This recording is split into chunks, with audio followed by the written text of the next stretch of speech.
కవచం బాహ్యార్థ చేయడం అనేది ఒక పెద్ద తపస్సు. ఏదో పూర్వజన్మలో కొంచెం వాళ్ళకి ఏదో కొంచెం ఉంది మంచిది, అది తగిలింది, అది కంటిన్యూస్ కావాలి.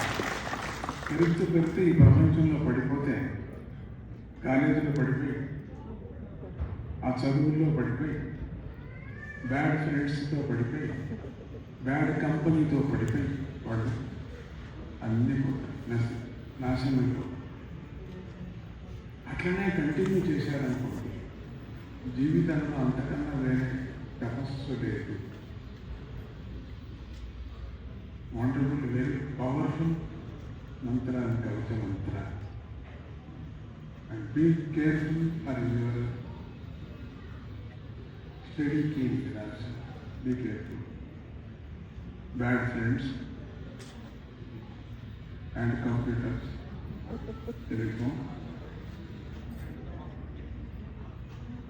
అట్లా వస్తే పోతే అన్నీ పోతాయి. ఇదంతా కష్టపడేదంతా పోతుంది.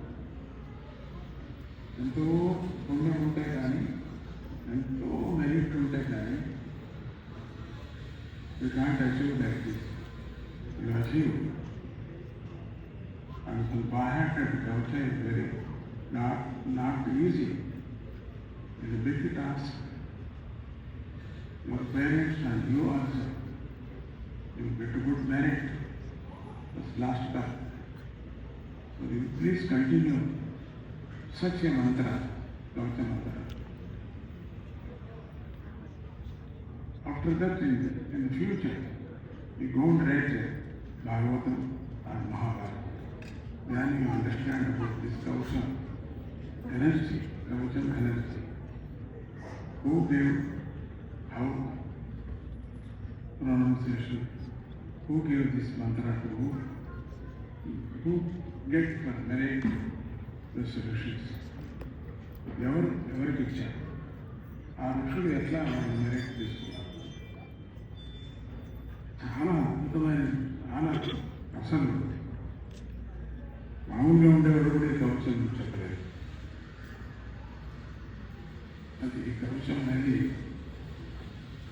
ఈ కవచం చేశారంటే మీరు భగవద్గీత కాదు ఏమైనా చేస్తారు.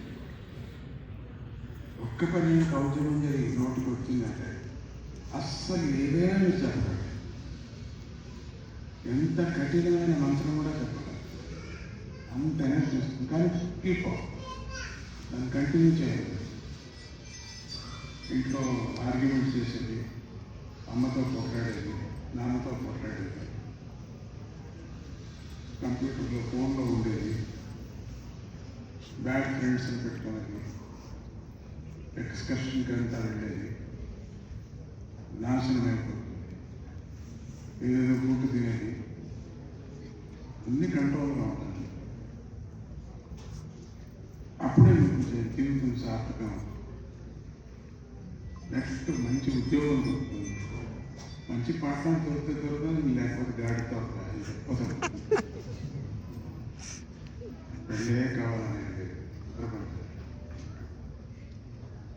దొరికితే దొరుకుతుంది, థ్యాంక్స్. లేకపోతే హాయిగా ఉండండి. ఎంత బాగుంటుందో, ఫ్రీడమ్గా ఉంటుంది. ఇప్పుడు నేను రికమెండ్ చేస్తున్నా చాలా మంది, పెళ్లి కావాలంటే హాయిగా ఉంటుంది. నువ్వు ఆ మంత్రం నీకు అవుతుందని చెప్పనే చెప్పదు, వదిలేశాను. 5 years నుంచి వదిలేశాను,